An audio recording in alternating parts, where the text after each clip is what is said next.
pour la tarte aux pommes. 125 g de farine, le beurre coupé en morceaux dans la farine, le sel et le sucre, 7 g de sel, 3 g de sucre, 7 g de sucre, 3 g de sel, pardon. Faites votre sablage.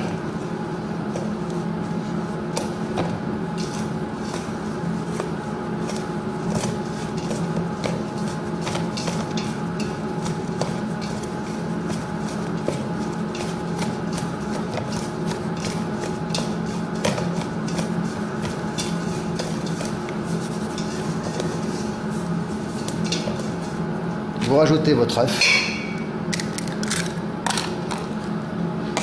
pétrissez, un œuf,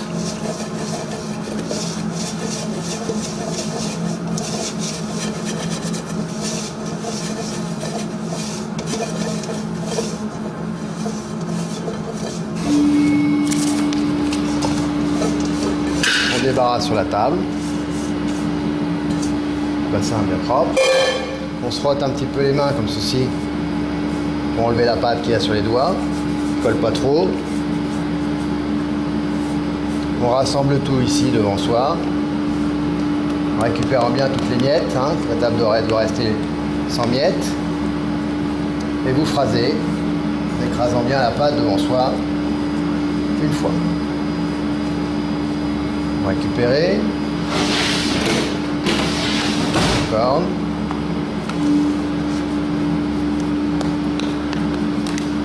Là, dans votre demi-plastique, bien identifié avec une étiquette.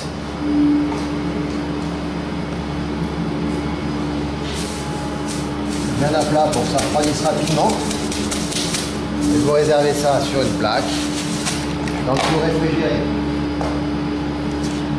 D'accord ? Ça. Ça fait 20 minutes qu'elle est au froid. Prêt. Stick. Vous refaites une boule.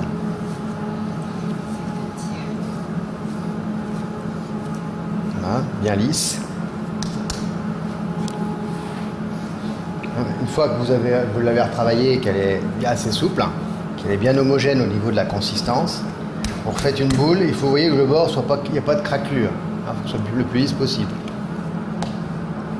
Un petit peu de farine dessus, dessous.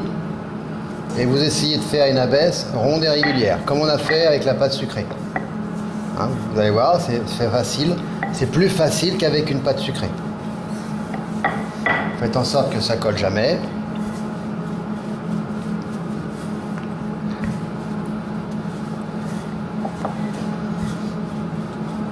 On tourne d'un huitième de tour à chaque fois. Et à chaque fois, on déplace la pâte pour vérifier que ça ne colle pas. Alors on met de la farine, mais pas trop quand même. Hein.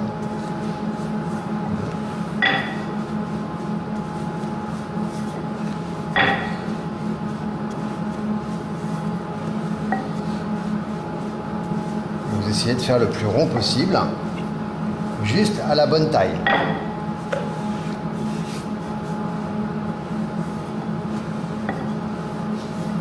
Donc pour savoir si c'est la bonne taille, vous prenez votre cercle. Il faut que vous ayez environ 2 doigts de chaque côté. D'accord ? Donc là, c'est un petit peu juste encore. C'est un peu plus d'élasticité que la pâte sucrée. Hein, donc des fois, il faut faire un tout petit peu plus grand pour bien la détendre.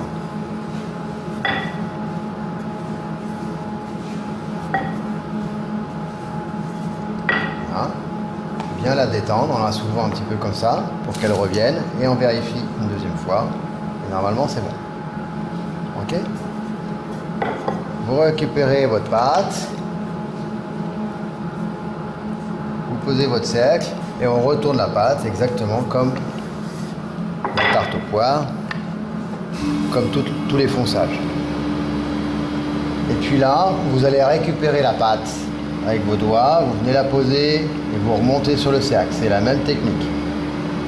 Bien poser la pâte au fond. Poser et avec le plat du pouce, je viens bien coller la pâte.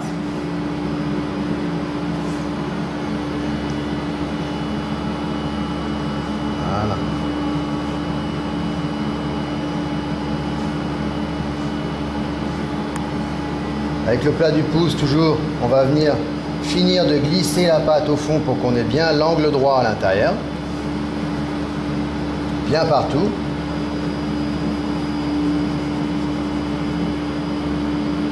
Et ensuite, on va faire une petite bordure, ici, bien régulière, en maintenant bien l'intérieur. Vous faites une petite bordure de pâte.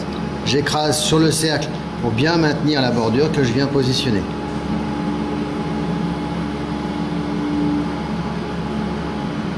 Je plie bien la pâte, je la plie et hop, je la pince pour pas qu'elle bouge. Le plus régulier possible tout autour de la tarte. Ça va permettre de faire un petit décor sur la tarte aux pommes.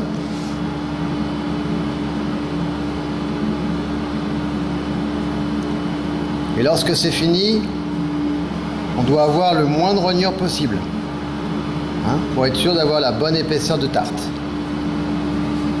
C'est bien régulier. Je viens couper ma pâte.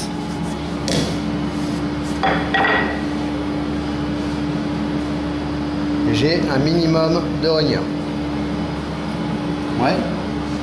Je remonte la bordure sur le haut du cercle en pinçant légèrement le haut ici et je remonte la bordure.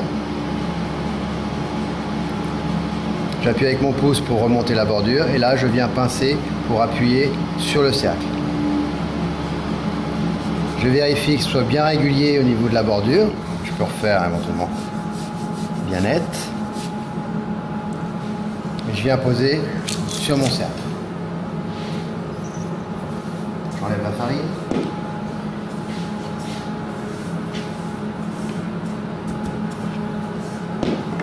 Je récupère ma tourtière avec ma tarte en face de moi. Je prends la pince à tarte et je vais venir faire mon décor. Je pince bien sur le côté en maintenant bien la pâte et j'écrase. Légèrement biais et je tourne ma tarte au fur et à mesure.